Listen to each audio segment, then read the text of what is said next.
இன்றைய முக்கிய நிகழ்வுகள். மது அருந்திய இடத்தில் தகராறு, இளைஞர் அடித்து கொலை, 3 பேருக்கு போலீசார் வலை. கருத்து கணிப்புகள் எப்படி இருந்தாலும் திமுக தான் ஆட்சி அமைக்கும், கே பாலகிருஷ்ணன் பேட்டி. மது அருந்திய போது ஏற்பட்ட தகராறு, பரோட்டா மாஸ்டர் இரும்பு ராடால் அடித்து கொலை. புதுச்சேரி வில்லியனூர் அருகே மது அருந்திய பொழுது ஏற்பட்ட தகராறில் பரோட்டா மாஸ்டரை இரும்பு ராடால் அடித்து கொலை செய்த 3 வாலிபர்களை போலீசார் தேடி வருகின்றனர். புதுச்சேரி வில்லியனூர் அடுத்த சிவராந்தகம் பகுதியைச் சேர்ந்தவர் தேவா. இவர் சேலத்தில் உள்ள உணவகத்தில் பரோட்டா மாஸ்டராக பணியாற்றி வந்தார். விடுமுறையின் பொழுது தேவா புதுச்சேரிக்கு வந்துவிட்டு செல்வது வழக்கம். இதேபோல மே தின விடுமுறையை ஒட்டி நேற்று தேவா சொந்த ஊர் வந்திருந்தார். இதனிடையே நேற்றிரவு அதே பகுதியைச் சேர்ந்த ஆகாஷ், தமிழ் ஆகியோர் கரிக்கலாம்பாக்கத்தில் உள்ள மதுபான கடை ஒன்றாக அமர்ந்து மது அருந்தியுள்ளனர். அப்பொழுது தமிழ் மற்றும் அங்கிருந்த தேவா ஆகியோருக்கு இடையே திடீரென வாக்குவாதம் ஏற்பட்டது.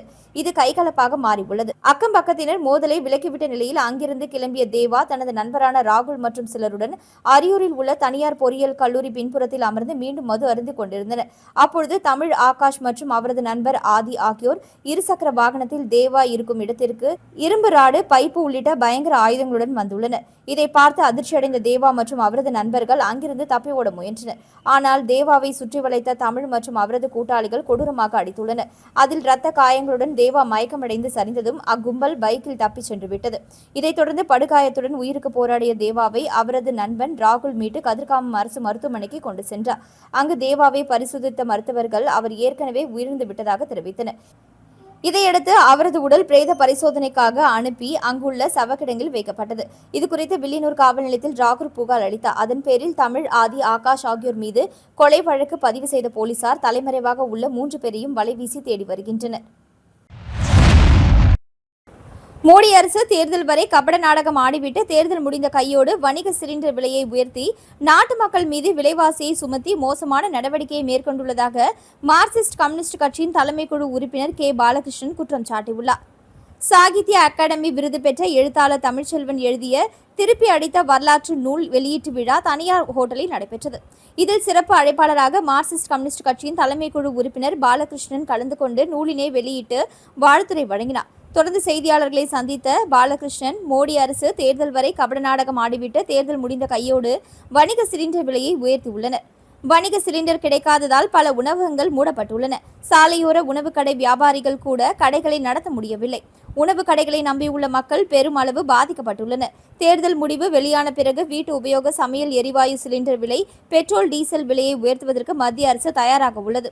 ஈரான் மீது போர் தொடுத்து இந்த விலை உயர்வுக்கு காரணமான அமெரிக்காவை தட்டி கேட்க திராணி இல்லாத மோடி நாட்டு மக்கள் மீது விலைவாசியை சுமத்தி மோசமான நடவடிக்கையை மேற்கொண்டுள்ளார் என குற்றம் சாட்டினார்.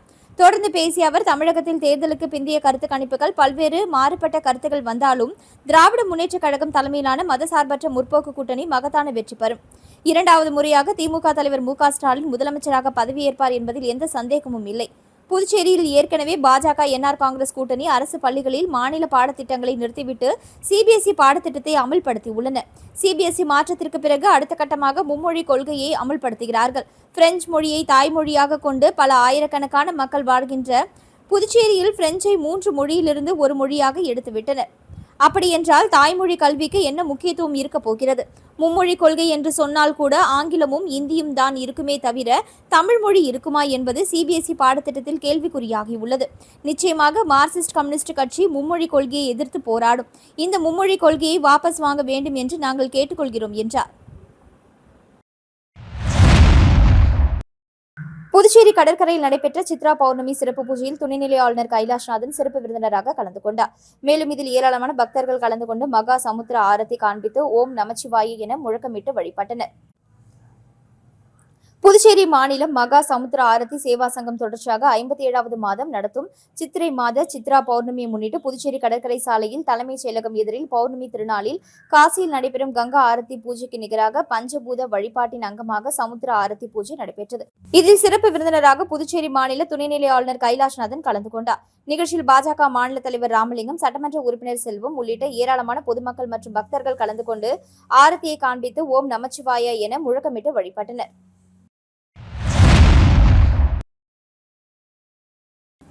புதுச்சேரியில் புதிய அரசு அமைவதற்கு முன்னதாக புதுச்சேரி சட்டசபை வளாகத்தில் டைல்ஸ்களை பளபளப்பாக்குதல், சுவர்களுக்கு வண்ணம் பூசுதல் மற்றும் கட்டமைப்பு பழுதுபார்ப்பு உள்ளிட்ட புனரமைப்பு பணிகள் நடந்து வருகிறது.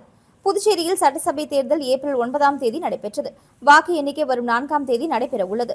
சட்டசபைக்கு 30 சட்டமன்ற உறுப்பினர்கள் மற்றும் 3 நியமன சட்டமன்ற உறுப்பினர்கள் உள்ளிட்ட 33 சட்டமன்ற உறுப்பினர்கள் இடம்பெறுவர். இதில் முதலமைச்சர் மற்றும் 5 அமைச்சர்களும் அடங்குவர். இந்த நிலையில் வாக்கு எண்ணிக்கை முடிந்தவுடன் புதிய அரசு பொறுப்பேற்க உள்ளது. இந்த இடைப்பட்ட காலத்தில் சட்டசபையில் பொதுப்பணித்துறை சார்பில் பராமரிப்பு பணிகள் நடந்து வருகிறது.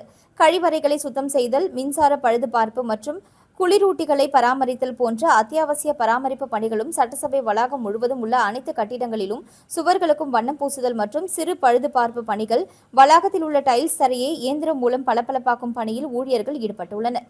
ஆனால் அமைச்சர் அலுவலகங்களுக்கு உள்ளே பணிகள் நடைபெறவில்லை. ஏனெனில் வழக்கமாக பதவியேற்கும் அமைச்சர்கள் தங்களின் விருப்பங்கள் மற்றும் வாஸ்து சாஸ்திரங்களின் அடிப்படையில் அறைகளை மாற்றி அமைப்பது வழக்கமானது. வில்லியனூர் ஸ்ரீ கோகிலாம்பிகை சமேத ஸ்ரீ திருக்காமேஸ்வரர் ஆலய மாட வீதியை பௌர்ணமி விழா குழுவினர் 142வது மாதமாக வலம் வந்து தரிசனம் செய்தனர். புதுவை மாநிலம் வில்லியனூர் பகுதியில் ஸ்ரீ கோகிலாம்பிகை சமேத ஸ்ரீ திருக்காமேஸ்வரர் ஆலயம் அமைந்துள்ளது. பௌர்ணமி நாளில் மாட வீதியை பௌர்ணமி விழா குழுவினர் 142வது மாதமாக வலம் வந்து தரிசனம் செய்தனர். சித்ரா பௌர்ணமியை முன்னிட்டு ஆலயத்தில் உள்ள பிரம்ம தீர்த்தத்தில் கலசம் வைத்து சிறப்பு வழிபாடு மற்றும் தீபாராதனை செய்யப்பட்டது. பலர் திருமணம், குழந்தை வரம், சுகப்பிரசவம், கல்வி, வேலைவாய்ப்பு, குடும்ப பிரச்சினை தீர வேண்டிக் கொண்டு கலசம் ஏந்தி கோவிலை வலம் வருகின்றனர். இதில் திரளான பக்தர்கள் கலந்து கொண்டு மாட வீதியை வலம் வந்து தரிசனம் செய்தனர். இதனைத் தொடர்ந்து பௌர்ணமி விழாவில் கலந்து கொண்ட பக்தர்கள் அனைவருக்கும் அன்னதானம் வழங்கப்பட்டது. விழா ஏற்பாடுகளை பௌர்ணமி விழா குழுவினர் முருகன், சிவாச்சாரியார், செம்மனேரி பரமநாதன், சிவகுமார், ஆறுமுகம், மணிகண்டன், திருஞான சம்பந்தம், இளைஞர் குழுவினர் புருஷோத்தமன், சித்திக், அன்பு, எழில், மோகன், வினோத், குருபாலன், பரத், சிவா, பிரசன்னா, கார்த்திக், ஹரிஷ், முத்து, சதீஷ், தினேஷ் மற்றும் பலர் கலந்து கொண்டனர். நிகழ்ச்சிக்கான ஏற்பாட்டினை பௌர்ணமி விழா குழுவினர் செய்திருந்தனர். புதுச்சேரியில் உள்ள புகழ்பெற்ற ஜென்மராக்கினி மாதா ஆலய சூசியப்பர் தேர்பவனியில் ஏராளமான கிறிஸ்தவர்கள் கலந்து கொண்டனர். புதுச்சேரியில் புகழ்பெற்ற ஜென்மராக்கினி மாதா ஆலயத்தில் மே தினத்தை முன்னிட்டு வருடம்தோறும் சூசியப்பர் இயேசுநாதர் தேர்பவனி நடப்பது வழக்கம். இதனை ஒட்டி அலங்கரிக்கப்பட்ட தேரில் இயேசுவின் சொரூபம் வைக்கப்பட்டு நகரின் முக்கிய வீதிகள் வழியாக வலம் வந்தது. இதில் ஏராளமான கிறிஸ்தவர்கள் இயேசுநாதரின் பாடல்களை பாடியவாறும் மலர் தூவியும் மெழுகுவர்த்தி ஏற்றியும் இயேசுவை வழிபட்டனர்.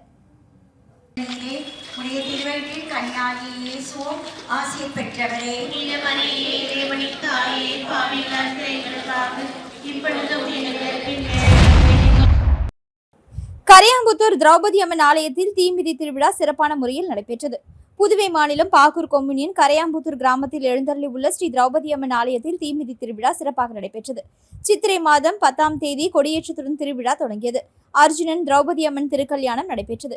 இரவு சிறப்பு அலங்காரத்தில் அலங்காரம் செய்யப்பட்டு முத்து பல்லக்கில் கிருஷ்ணன், அர்ஜுனன், திரௌபதி அம்மன் வீதி உலா நடைபெற்றது.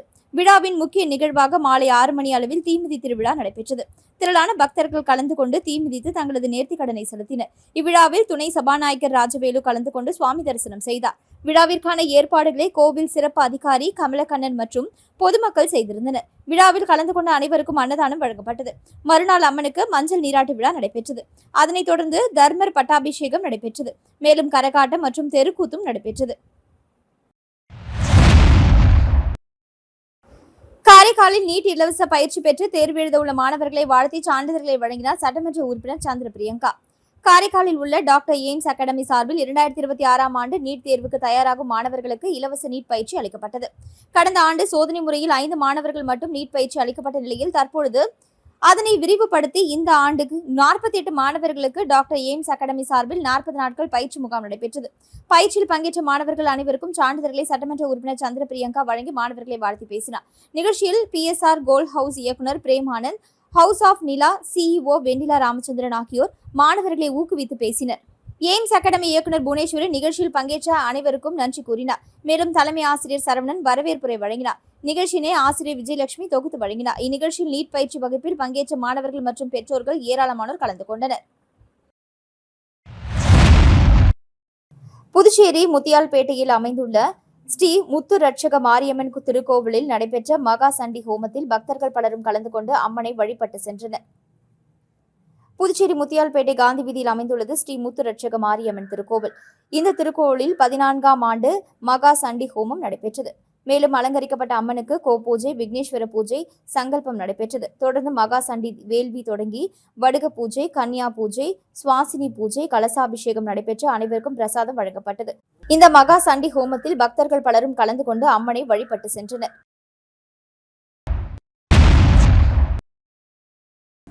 கூனிமுடக்கு பகுதியில் அமைந்துள்ள ஆதி கைலாசநாதர் தியான திருக்குடலில் சித்ரா பௌர்ணமியை முன்னிட்டு சிறப்பு யாகசாலை பூஜை மற்றும் கூட்டு வழிபாடு நடைபெற்றது. புதுச்சேரி மாநிலம் கூனிமுடக்கிலிருந்து காட்டேரிக்குப்பம் செல்லும் பாதையில் தமிழக பகுதியான வழுதாவூர் சேரன் நகர் பகுதியில் எழுந்தருளியிருக்கும் ஆதி கைலாசநாதர் தியான திருக்குடலில் சித்ரா பௌர்ணமியை முன்னிட்டு சிறப்பு யாகசாலை பூஜைகள் மற்றும் கூட்டு வழிபாடு வெட்டவெளி தியானம் நடைபெற்றது. மேலும் சுவாமிக்கு பால், தயிர், இளநீர், சந்தனம், விபூதி, பஞ்சாமிர்தம், பன்னீர் உள்ளிட்ட பல்வேறு திரவியங்களால் அபிஷேகம் செய்யப்பட்டது. தொடர்ந்து உலக நன்மை வேண்டி நடைபெற்ற கூட்டு வழிபாட்டில் திரளான பக்தர்கள் கலந்து கொண்டனர். இதனைத் தொடர்ந்து சுவாமிக்கு பூஜைகள் செய்யப்பட்டு மகா தீபாராதனை காண்பிக்கப்பட்டது. இதில் பக்தர்கள் திரளானோர் கலந்து கொண்டு சுவாமி தரிசனம் செய்தனர். தொடர்ந்து விழாவில் கலந்து கொண்ட பொதுமக்கள் அனைவருக்கும் அன்னதானம் வழங்கப்பட்டது. இதனைத் தொடர்ந்து சிவலிங்கம் சுவாமிக்கு எதிரில் நந்திக்கு பதிலாக அமைந்துள்ள பீடத்தில் பக்தர்கள் அமர்ந்து தியானம் மேற்கொண்டு இறை அருளை பெற்றனர். சித்ரா பௌர்ணமி வழிபாட்டிற்கான ஏற்பாட்டினை ஏற்றி போற்றியவர்கள் ஆதி கைலாசநாதர் தியான திருக்குடலின் நிர்வாகிகள் சிறப்பான முறையில் செய்திருந்தனர்.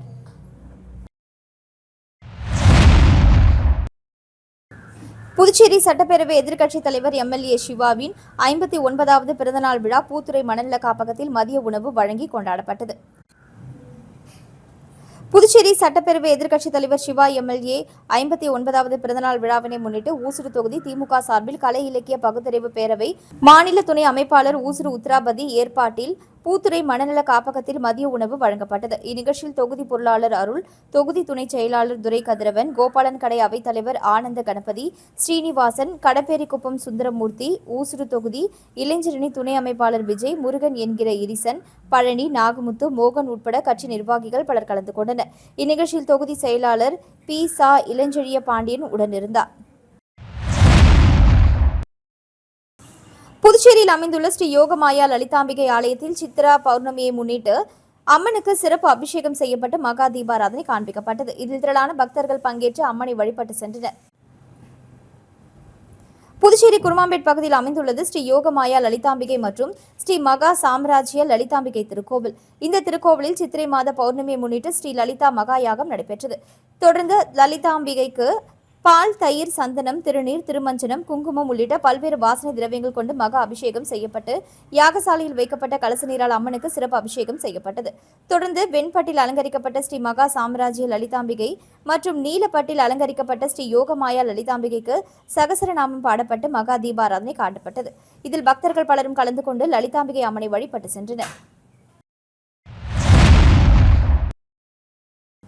மாநில தோமுசா சார்பில் மே தின விழா எதிர்க்கட்சித் தலைவர் சிவா தலைமையில் மேட்டுப்பாளையம் தேவி பாட்டில் தொழிற்சாலையில் தொழிலாளர்களுக்கு நலத்திட்டம் வழங்கி கொண்டாடப்பட்டது. மே 1 தொழிலாளர் தினத்தை ஒட்டி புதுச்சேரி மாநில தொழிலாளர் முன்னேற்ற சங்கம் சார்பில் மேட்டுப்பாளையம் தேவி பாட்டில் தொழிற்சாலையில் உட்பட மாநிலத்தில் உள்ள 37 இடங்களில் தோமுசா கொடியேற்றுதல் மற்றும் தொழிலாளர்களுக்கு நலத்திட்ட உதவிகள் வழங்கும் நிகழ்ச்சி இன்று காலை நடைபெற்றது. தோமுசா பேரவைத் தலைவர் அண்ணா அடைக்கலம் தலைமை தாங்கினார். தோமுசா நிர்வாகிகள் முன்னிலை வகித்தனர். இந்நிகழ்ச்சியில் புதுச்சேரி மாநில திமுக அமைப்பாளரும் தோமுசா கௌரவ தலைவருமான எம்எல்ஏ சிவா கலந்து கொண்டு தோமுசா கொடியேற்றி வைத்து தொழிலாளர்களுக்கு இனிப்புகளை வழங்கினார். இந்த நிகழ்ச்சியில் மாநில துணை அமைப்பாளர் அனிபால் கென்னடி எம்எல்ஏ, முன்னாள் சட்டமன்ற உறுப்பினர் மூர்த்தி, தலைமை செயற்குழு உறுப்பினர்கள் லோகையன், அருள்செல்வி, பொதுக்குழு உறுப்பினர்கள் கோபால், கார்த்திகேயன், சக்திவேல், நர்கீஸ், தொகுதி செயலாளர்கள் ராதாகிருஷ்ணன், சக்திவேல், நடராஜன், வடிவேல், சக்திவேல், ராஜா என்கிற தியாகராஜன், கலிய கார்த்திகேயன், தோமுசா நிர்வாகிகள் உட்பட பலரும் கலந்து கொண்டனர். மேலும் மே தினத்தை முன்னிட்டு சட்டமன்ற உறுப்பினர் சிவாவிற்கு இந்திராநகர் தொகுதி செயலாளர் ராதாகிருஷ்ணன் தலைமையில் ஆதரவாளர்கள் தேவநாதன், செல்லத்துறை மே தின வாழ்த்துக்களையும் பிறந்தநாள் வாழ்த்துக்களையும் தெரிவித்தனர்.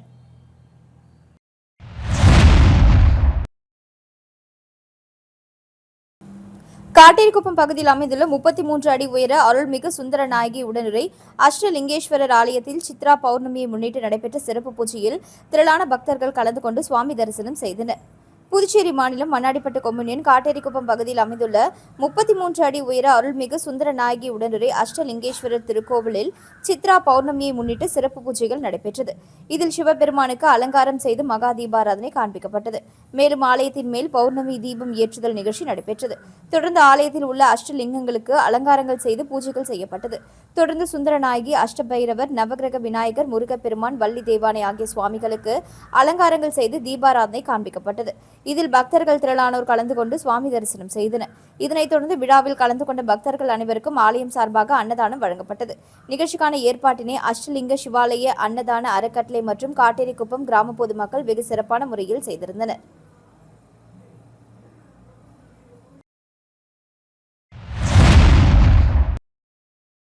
பிள்ளையார்குப்பம் அருள்மிகு ஸ்ரீ கூத்தாண்டவர் கோவிலில் நடைபெற்ற சித்ரா பௌர்ணமி நிகழ்ச்சியில் திரளான பக்தர்கள் பங்கேற்று சுவாமி தரிசனம் செய்தனர். புதுச்சேரி மாநிலத்தில் மிகவும் பிரசித்தி பெற்ற பரிகார ஸ்தலமாக விளங்கும் பிள்ளையார்குப்பம் அருள்மிகு ஸ்ரீ கூத்தாண்டவர் திருக்கோவிலில் சித்ரா பௌர்ணமியை முன்னிட்டு சிறப்பு பூஜைகள், அபிஷேகம், வழிபாடு, ஆராதனைகள் மற்றும் அலங்காரங்கள் செய்யப்பட்டு மகா தீபாராதனை காண்பிக்கப்பட்டது. மாதந்தோறும் பௌர்ணமி வந்தாலும் சித்திரை மாதம் வரும் பௌர்ணமிக்கு மட்டும் சித்ரா பௌர்ணமி என்று பெயர் சூட்டுகின்றோம். காரணம், சித்திரை மாதத்தில் சூரியன் உச்சம் பெறுகிறார். அந்த மாதத்தில் வரும் பௌர்ணமி அன்று சந்திரன் முழுமையடைகிறார். இதில் மன அமைதி மற்றும் குடும்ப நலன் பெருகும் என்பது ஐதீகம். இந்த நிகழ்ச்சியில் ஊர் பெரியவர்கள், முக்கியஸ்தர்கள் உட்பட பக்தர்கள் திரளாக கலந்து கொண்டு சுவாமி தரிசனம் செய்தனர். தொடர்ந்து ஆலயம் சார்பாக விழாவில் கலந்து கொண்ட பக்தர்களுக்கு அன்னதானம் வழங்கப்பட்டது. நிகழ்ச்சிக்கான ஏற்பாட்டினை கோவில் நிர்வாக அதிகாரி, பிள்ளையார்குப்பம் கிராம பொதுமக்கள் மற்றும் இளைஞர்கள் வெகு சிறப்பான முறையில் செய்திருந்தனர். மேலும் ஒவ்வொரு மாதமும் பௌர்ணமி தினத்தன்று சிறப்பு அபிஷேகங்கள் நடைபெறுகின்றது என்பது குறிப்பிடத்தக்கது. மேலும் பௌர்ணமி தினத்தன்று வேண்டுதல் வைக்கும் பக்தர்கள் அனைவருக்கும் இதில் கலந்து கொள்வார்கள் என்பது கூடுதல் சிறப்பம்சம். மீண்டும் இன்றைய முக்கிய நிகழ்வுகள். மது அருந்திய இடத்தில் தகராறு, இளைஞர் அடித்து கொலை, 3 பேருக்கு போலீசார் வலை. கருத்து கணிப்புகள் எப்படி இருந்தாலும் திமுக தான் ஆட்சி அமைக்கும், கே. பாலகிருஷ்ணன் பேட்டி.